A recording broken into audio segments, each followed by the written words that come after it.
Hi, Zoe. Gbenga, how are you? Hi, Hey, Chao. Chao.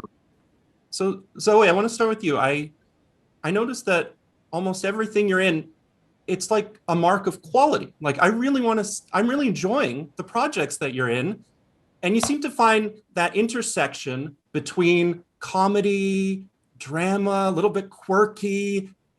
Increasingly, you also get to play characters with your own name, I've noticed as a trend. It seems to have started off with strangers in particular, but into now, are you just finding these projects? Are they coming to you that just feel like they exist in the pocket in the perfect spot? Charles, this is so nice. Thank you for being so familiar with my body of work. Um, I am very flattered. I too feel really lucky, like that I have been lucky enough to, um, yeah, be a part of some quality projects, and I feel very grateful for it. But yeah, I don't know. I mean, I've got a great team that also helps me. But Strangers was started by my oldest best friend, and that was our first big project together, and then it's sort of unfurled since then. But I met Jesse Peretz, who directed this episode, working on Strangers, and I've worked with Ant Bregman, who had produced this season. This is my third time working with him, so yeah, it just is so lucky when you work on something and then you find your people, and then they ask you to work on something again, and it's like, I would love to work with Gbenga again, and I think the dream is to like have this collective where you get to just keep making stories you believe in with people you love. Thing I want to ask you yeah, how much does you wrote two incredible pieces for the New York Times and very much revealing about your own life. How much does that sort of play into this series, which is produced by the New York Times? Not at all.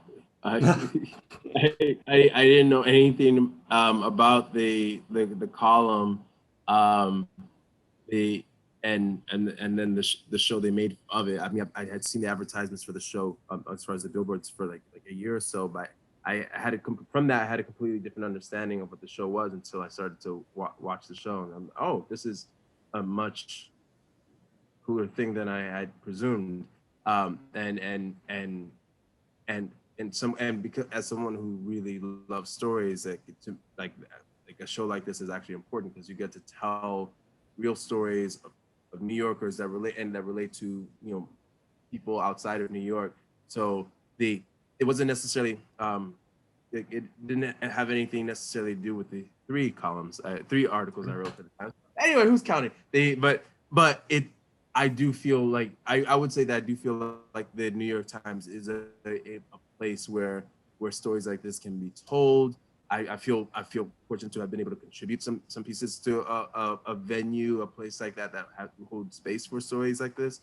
And it was, I think, a brilliant stroke to take that column and make it into a television show, and then and let and but also have people behind it who will let it not try to manipulate it into making it some sort of like you know some sort of augmented reality show type real basic thing. This is far from that, and I think that's why people really respond to it. I want to ask to both of you, and you have an incredible interplay and scene about Real Housewives. Do you have thoughts, feelings in real life about Real Housewives? I love them all.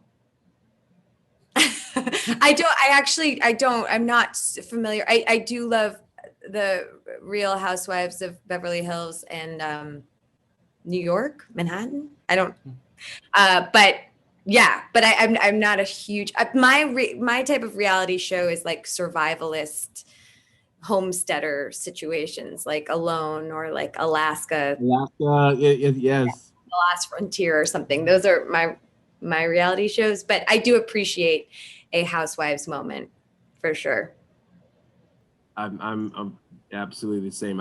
It's been many weekends where I've just watched Survivor Man or Man versus Wild all weekend, or Naked and Afraid. Like I love those survivalist things, and sometimes I'll watch with people, And I'm like, would you do that? And they're like, no. I'm like, oh, I would totally do that. Why would nobody else do that? It's because I've asked a number of people I watch with, and they only know, no, maybe I'm straight, but I would totally do that. I love that stuff. So that's the reality stuff I like.